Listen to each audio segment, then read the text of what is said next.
Does anyone no कि यार English हम कह सकते हैं अपने रेज्यूमे में आज लिखते हैं कि इंग्लिश मुझे आती है, ये मेरा कारनामा है? नथिंग. एक्सेल मुझे आता है, ये मेरा कारनामा है? अब वो भी कारनामा नहीं रहा, राइट? सो उस तरीके से एक्सेल का जो नया एवोल्यूशन है is to work with the large set of data sets. और आपने ये नोटिस किया कि जितने भी large set of data sets होते हैं वो एक्सेल में नहीं होते, कहां पे होते हैं? डेटाबेसेस में. ठीक है. डेटाबेसेस से बीआई टूल्स, जो कि बिजनेस इंटेलिजेंस टूल्स कहा जाता है जिनको, वो कनेक्ट होते हैं and they are able to fetch a lot of big data. और फिर उसके जरिए वो क्या करते हैं? उसमें एनालिसिस करते हैं, उसमें डैशबोर्ड्स बनाते हैं, उसमें प्रेडिक्टिव एनालिटिक्स करते हैं. जैसे एग्जांपल देता हूं मैं आप लोगों को. अगर फॉर एग्जांपल एक एनालिसिस की एग्जांपल देता हूं, उससे आपको समझ में आएगा कि बिजनेस के लोग कैसे काम करते हैं.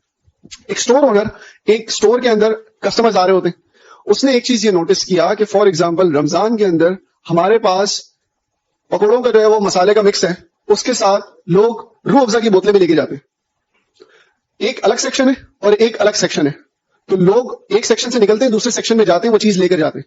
What he made a change after the analysis of data कि वो लोग जो मसाला भी खरीद रहे हैं और रूह अफ़ज़ा की बोतल भी खरीद रहे हैं, उन्होंने दोनों के रैक बराबर में मिला के खड़े कर दिए. अब इससे क्या हुआ कि वो लोग जो कि जाने की इनकन्वीनियंस रखते थे, जिनको पता नहीं था कि दूसरे सेक्शन में रूह अफ़ज़ा मौजूद है, वो बराबर में देख के दे आर एंटाइस्ड और वो रूह अफ़ज़ा भी परचेज करके जा रहे हैं. ये बात समझ में आ रही? So this is the perfect example of a business person using data to analyze things and उसके जरिए उसने क्या किया? अपसेल किया, क्रॉस सेल किया, रेवेन्यू जनरेट किया. अब ये स्किल्स अगर आपको सीखने हैं, और हर बिजनेस ये चाहता है कि हम ऐसे लोग हायर करें, या तो वो हमें कमा कर दे या हमें कॉस्ट बचा कर दे. दो ही तरह के लोग हायर होते हैं. तो अगर ये स्किल्स आप अपने पास डेवलप करना चाहते हैं तो certified visualization expert is one of the entire early course that you can opt in.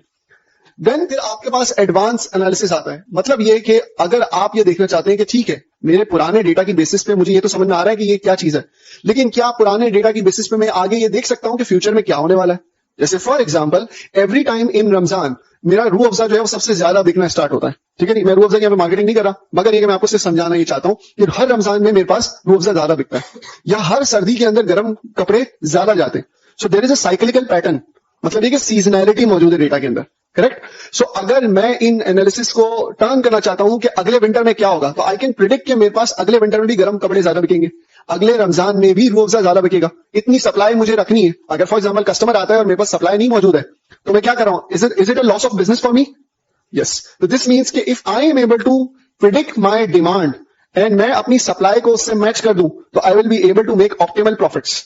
Make sense? So this is called predictive analysis. Predictive analysis is all around the machine learning and AI part, जिसके अंदर हम forecasting की techniques भी हैं, बहुत सारे नए algorithms हैं, उनको इस्तेमाल करते हैं. तो certified data analyst is a gradual progression for a business person कि पहले वो बेसिक सीख ले, डिस्क्रिप्टिव एनालिटिक्स, अपने डेटा को समझना, उसको एनालाइज करना, उसको क्यूरेट करना और प्रेजेंट करना. जैसे कि यहाँ पे एक और अली और अहमद ने बात की थी, story telling. Story telling is something जो अभी मैंने आपके सामने की. मैंने अभी आपको रूह अफ़ज़ा वाली स्टोरी समझाई, मैंने अभी आपको क्रॉस सेलिंग वाली स्टोरी समझाई. This is kind of an art that is called storytelling. So अगर आप ऑर्गेनाइजेशन में प्रेजेंटेशन दे रहे हैं और आपको ये नहीं पता कि मैं ये क्यों चीज रिकमेंड कर रहा हूं, what's the story behind, why we should do it, तो ये अगर आर्ट नहीं आता तो you would not be able to sell your insight. और अगर आप अपनी इनसाइट नहीं बेच सकते तो आप ऑर्गेनाइजेशन को कुछ ना कमा के दे रहे हो ना कुछ बचा कर दे रहे हो. राइट. कि यहां पर हमने थोड़ा सा आपको कंपैरिजन में बता देता हूं. तमाम यहां पर कोर्सेज नजर आ रहे हैं. अगर आप यहां नोटिस करें कि बिगनर फ्रेंडली कौन सा कोर्स मौजूद है? Certified viz expert. Correct. And then intermediate level पे आपको क्या मिलता है? Machine learning, statistics, coding with Python. यहां पर आपको इंटरमीडिएट में भी चीजें मिल रही हैं. तो आपको लेवल ऑफ डिफिकल्टी नजर आ रहा होगा. अच्छा, इससे एक तासुर ये मिलता है कि शायद ये ग्रेजुअल प्रोग्रेशन है. हाँ, फॉर बिजनेस डोमेन ट्रैक, जैसे ऊपर येलो से मार्क हुआ है, बिजनेस डोमेन ट्रैक वाले कहां से स्टार्ट करेंगे अपनी जर्नी? विज एक्सपर्ट से स्टार्ट करेंगे. You guys would be learning SQL, Tableau, Power BI, Qlik Sense. These are the basic business intelligence tools जिनको सीख कर आप अपने डेटा के ऊपर डिस्क्रिप्टिव एनालिटिक्स कर सकते हैं और डायग्नोस्टिक एनालिसिस कर सकते हैं. So this is the entire journey जो मैंने आपको एक्सप्लेन की है. You will be starting with the SQL, then फिर आप Tableau सीखते हो, Tableau सीखने के बाद Power BI है और फिर ClickSense है. These are all BI tools that we are going to teach you in the 16 weeks journey all around in your Certified Visualization Expert course. Then finally Certified Data Analyst, which is a core data science course जिसके अंदर आपको Python पढ़ाई जाएगी, programming पढ़ाई जाएगी, statistics पढ़ाया जाएगा, आपको मशीन लर्निंग पढ़ाया जाएगा और आपको बेसिक विजुअलाइजेशन टूल्स सिखाए जाते हैं ताकि आपको चीजों का स्टोरी टेलिंग और प्रेजेंटेशन की टेक्निक्स आपको आइडिया हो. अच्छा, अक्सर लोग कंफ्यूज होते हैं कि मैं सर्टिफाइड डेटा एनालिस्ट में डायरेक्ट एडमिशन लूं या सर्टिफाइड विजुअलाइजेशन एक्सपर्ट में लूं.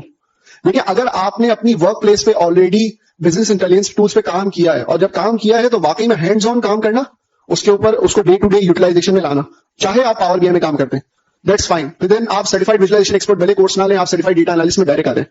लेकिन हमारी एडवाइस क्या होती है? Certified visualization expert followed by certified data analyst. इससे फायदा ये होता है कि this is 16 weeks rigorous training. 16 weeks कितना होता है? 4 महीने. तो 4 महीने और 4 महीने हम चाहते हैं कि आप लोग 8 महीने पढ़े, ताकि आपका वो जो एक्सपोजर और एप्टीट्यूड है ना वो बन जाए और आप प्रो बिजनेस कंसल्टेंट बन सके।